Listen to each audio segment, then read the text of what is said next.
Hello दोस्तों, welcome to my channel. तो आज मैं आपको बताने वाली हूँ टाइप्स ऑफ सॉफ्टवेयर। तो टाइप्स ऑफ सॉफ्टवेयर सीखने से पहले सबसे पहले हमें समझना होगा कि सॉफ्टवेयर क्या होता है। What is software? तो देखिए, सॉफ्टवेयर समझने के लिए आपको ये समझना होगा कि आपका जो कंप्यूटर होता है, कंप्यूटर एक इलेक्ट्रॉनिक मशीन है। ये कोई भी काम अपने आप नहीं कर पाता है, ये तो आप जानते होंगे। आपको देखिए, कंप्यूटर पे काम करने के लिए सबसे पहले उसका स्विच ऑन करना होता है, या फिर आप कोई भी स्पेशल कोई टास्क करना चाहते हैं तो स्पेशली आप वो चीज़ उसको खोलते हैं, वहाँ जाके कोई भी काम करते हैं। तो जो जो आप इंस्ट्रक्शन आप कंप्यूटर को देते हैं, मान लीजिए कि आप जैसे कि कैलकुलेटर ही चला रहे हैं, 2+2 करना है आपको। तो 2+2 करने के लिए आपने 2 फिर प्लस फिर 2 दबाया इक्वल टू, फिर दबाया, तब उसने आंसर दिया आपको 4। तो आप जो है स्टेप बाय स्टेप चले करने के लिए, तो वही स्टेप बाय स्टेप जो आपने इंस्ट्रक्शन दिए हैं कंप्यूटर को, उसी को हम सॉफ्टवेयर कहते हैं। आपको समझ में आया होगा। एक और आसान भाषा में इसको समझ लेते हैं। जैसे कि आप कोई कंप्यूटर पे पेन ड्राइव लगा के मूवी देखते हैं, तो आपके जो पेन ड्राइव है उसको आप टच कर सकते हैं, यानी छू सकते हैं, और उसको रिमूव भी कर सकते हैं। तो उसे हम कहते हैं हार्डवेयर। जिस भी चीज़ को हम टच कर सकते हैं उसको हम हार्डवेयर कहते हैं। वहीं जो आपकी मूवी कंप्यूटर में है, जो आप देख रहे हैं, उसको आप टच नहीं कर सकते हैं, तो उसे हम कहेंगे सॉफ्टवेयर। तो आपको समझ में आया होगा सॉफ्टवेयर क्या होता है। अब देखते हैं सॉफ्टवेयर के टाइप्स, जो अभी आपको हमें सिखाने हैं। अब देखते हैं सॉफ्टवेयर के टाइप्स, जो आपको इस वीडियो में सीखना है। तो देखिए, सॉफ्टवेयर दो तरीके का होता है, सिस्टम सॉफ्टवेयर और एप्लीकेशन सॉफ्टवेयर। तो सिंपल आप इतना मत समझिएगा कि बहुत छोटा सा है सिस्टम सॉफ्टवेयर, एप्लीकेशन सॉफ्टवेयर। इसमें भी बहुत सारी चीज़ें इंक्लूड हैं कि सिस्टम सॉफ्टवेयर क्या होता है और एप्लीकेशन सॉफ्टवेयर में भी अंदर क्या क्या चीज़ें आती हैं। तो चलिए सीखते हैं। तो देखिए, सिस्टम सॉफ्टवेयर समझने के लिए सबसे पहले आप समझिए कि सिस्टम सॉफ्टवेयर होता क्या है।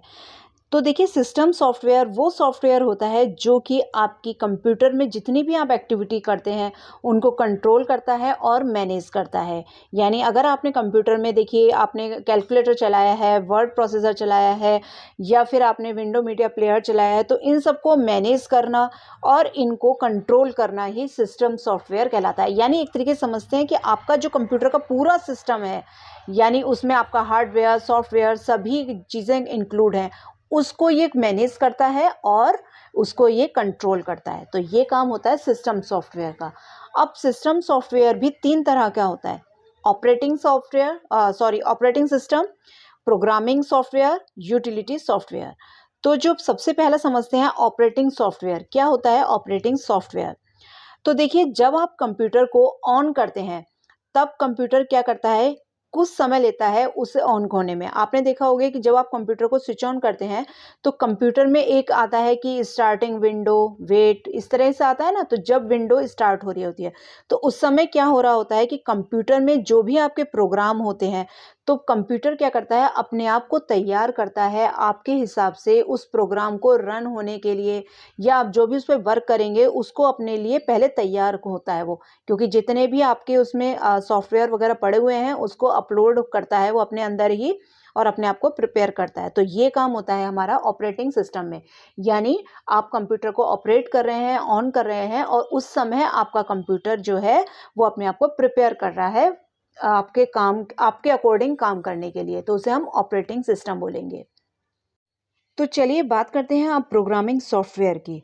तो देखिए, प्रोग्रामिंग सॉफ्टवेयर क्या है कि जैसे कि देखिए, आप कोई भी कंप्यूटर में कुछ भी आप इंस्ट्रक्शन देते हैं, जैसे कि मान लीजिए कंप्यूटर में आप वर्ड प्रोसेसर में कोई काम कर रहे हैं, कोई लेटर टाइप कर रहे हैं, आप कोई एप्लीकेशन लिख रहे हैं, तब आप अपनी लैंग्वेज में कंप्यूटर को भेजते हैं वो चीज़, है ना।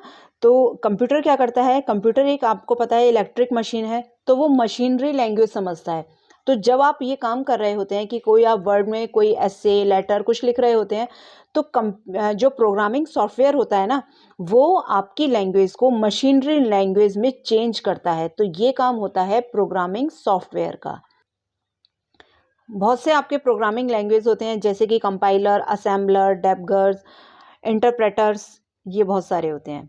तो अब बात करते हैं यूटिलिटी सॉफ्टवेयर की। तो यूटिलिटी सॉफ्टवेयर देखिए, एक तरीके से ये जो ऑपरेटिंग सिस्टम होता है ना, उसी का ही पार्ट होता है। तो ये स्पेशली जो कंप्यूटर का हार्डवेयर होता है, आपको पता है ना कंप्यूटर हार्डवेयर क्या होता है? कंप्यूटर हार्डवेयर यानी जिस चीज़ को आप टच कर सकते हैं, यानी कीबोर्ड, माउस, मॉनिटर, इन सब चीज़ों को आप टच कर सकते हैं, तो ये हार्डवेयर है।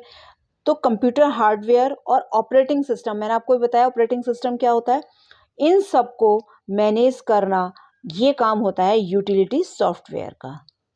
अब बात करते हैं दूसरी तरीके के सॉफ्टवेयर का। चलिए अब बात करते हैं एप्लीकेशन सॉफ्टवेयर। तो एप्लीकेशन सॉफ्टवेयर के आप देख सकते हैं बहुत सारे टाइप्स होते हैं, तो लेकिन सबसे पहले समझते हैं कि एप्लीकेशन सॉफ्टवेयर क्या होते हैं। तो देखिए एप्लीकेशन सॉफ्टवेयर आपकी एक स्पेशल जो आप जॉब करते हैं कंप्यूटर पे, यानी जो भी आप काम करते हैं कंप्यूटर पे, वो स्पेशली आप कोई ना कोई तो प्रोग्राम खोलते हैं। जैसे कि अगर आपको कोई पेंट करना है तो आपने पेंट का प्रोग्राम खोला, आपको कोई चीज़ कैलकुलेट करनी है तो आपने कैलकुलेटर उसमें कंप्यूटर में खोला, आपको कोई मूवी देखनी है या गाने सुनने हैं कंप्यूटर पे तो आपने विंडो मीडिया प्लेयर खोला। तो ये सारी चीज़ें जो स्पेशल हम कोई टास्क करते हैं, तो वो कहलाता है हमारा एप्लीकेशन सॉफ्टवेयर। अब ये देखिए 2 तरीके का होता है, जनरल पर्पस सॉफ्टवेयर और customised software. General purpose software का मतलब है जनरली कोई हम लोग जैसे किसी भी पर्पस से कोई काम करते हैं। तो जैसे कि देखिए पहला काम करते हैं हम वर्ड प्रोसेसर। वर्ड प्रोसेसर का आपको पता होगा कि क्या काम होता है। वर्ड प्रोसेसर में स्पेशली हम कोई लेटर टाइप कर सकते हैं, कोई एसे लिख सकते हैं, कोई स्टोरी लिख सकते हैं, कोई भी हमें कोई लंबा टेक्स्ट लिखना है तो हम वर्ड प्रोसेसर में हम लिख सकते हैं। दूसरी बात होती है स्प्रेडशीट। स्प्रेडशीट सॉफ्टवेयर होता है जिसमें आप कोई भी, जैसे कि बहुत सारा आपके पास डाटा है, मान लीजिए आप स्कूल में कोई टीचर हैं तो आपके पास बहुत सारी क्लासेस हैं, उनका बहुत सारा आपके पास डाटा है। तो आप उन डाटा को एक जगह स्टोर करके रख सकते हैं और उन डाटा को आपस में एनालाइज कर सकते हैं या फिर उनको कंपेयर कर सकते हैं, आप उनको कैलकुलेट कर सकते हैं डाटा को। तो ये सारे काम आपके स्प्रेडशीट में हो जाते हैं। या फिर आपके पास कई सारे बच्चों का डाटा है तो आप उसे ग्राफिकली भी रिप्रेजेंट कर सकते हैं कि आपको पता है कि कौन सा ग्राफिक बना के, यानी ग्राफ सा बनाकर आप स्प्रेडशीट में आप उसको ग्राफ बना सकते हैं। थर्ड है प्रेजेंटेशन सॉफ्टवेयर। तो प्रेजेंटेशन सॉफ्टवेयर में क्या होता है कि आप कोई भी चीज़ प्रेजेंट कर रहे हैं, जैसे कि आपने देखिए समझते हैं इस तरह से, कोई मूवी चल रही है तो आपने मूवी में क्या होता है कि सबसे पहले मूवी का जो कंपनी होती है उसका नाम आता है, फिर धीरे धीरे क्या होता है कि आपके जो मूवी चल रही होती है उसका नाम आता है, उसके एक्टर एक्ट्रेस का नाम आता है, फिर धीरे-धीरे और भी चीज़ें जो उसमें कास्ट होते हैं वो सब आते हैं। तो ये सब चीज़ें हमारे प्रेज़ेंटेशन सॉफ्टवेयर के अंतर्गत बनती हैं। इसे हम पीपीटी में भी यूज़ करते हैं, जैसे कि पावर पॉइंट होता है ना कि आपने कोई भी, जैसे मान लीजिए कोई साइंस की आपने फ़ाइल बनाई है, तो साइंस की फ़ाइल में आपने क्या करा, सबसे पहले अपना फ्रंट कवर लगाया बहुत अच्छा-सा, फिर उसके अंदर आपने अपना इंडेक्स बनाई। इंडेक्स के अंदर आपने कौन-कौन से चैप्टर हैं वो लिखे और फिर वन बाय वन वो चैप्टर आपने खोले। तो ये सारे काम आप अपने प्रेजेंटेशन सॉफ्टवेयर में कर सकते हैं। नेक्स्ट आता है डाटाबेस मैनेजमेंट सिस्टम। तो डाटाबेस में क्या होता है, बेसिकली वही चीज़ होती है कि आपके पास बहुत सारा डाटा है तो आपने उसमें क्या किया कि आपने उसको स्टोर कर लिया, मॉडिफाई कर लेते हैं हम बहुत सारे डाटा को, सॉर्ट कर सकते हैं अल्फ़ाबेटिकली। तो ये सब काम होता है हमारा डाटाबेस मैनेजमेंट सिस्टम में। नेक्स्ट आता है डेस्कटॉप पब्लिशिंग सॉफ्टवेयर में, डीटीपी में। डीटीपी में क्या होता है कि जो भी आपके देखिए न्यूज़पेपर छपते हैं, मैगज़ीन छपती हैं, आपकी जो किताबें वगैरह पब्लिश होती हैं, तो सारा पब्लिशिंग का जो काम होता है वो आपका डेस्कटॉप पब्लिशिंग सॉफ्टवेयर में होता है। नेक्स्ट है image processing software. Image processing software में कोई भी आप इमेज को प्रोसेस कर सकते हैं, किसी को छोटा बड़ा या कुछ भी आप इमेज बना सकते हैं। इमेज आप क्रिएट भी कर सकते हैं, या किसी में आपने देखा होगा ना आजकल इमेज में कितनी एडिटिंग होती है, तो वो आप किसी की इमेज में एडिटिंग वगैरह भी कर सकते हैं।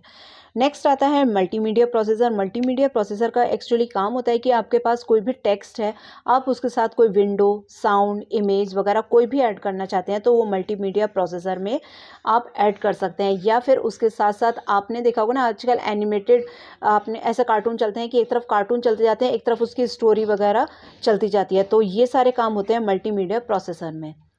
ये सब जितने भी आपके टाइप्स हैं वो आए हैं आपके जनरल पर्पस सॉफ्टवेयर में।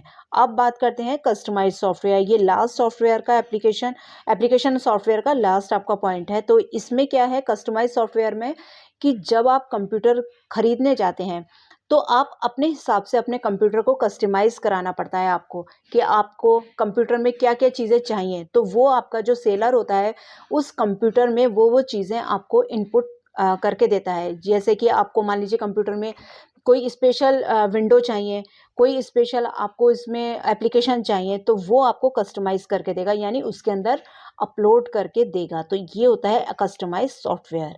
आई होप आपको ये सारे सॉफ्टवेयर समझ में आए होंगे, और अगर वीडियो पसंद आया हो तो प्लीज़ इसे लाइक ज़रूर कीजिएगा। Thank you so much for watching my video.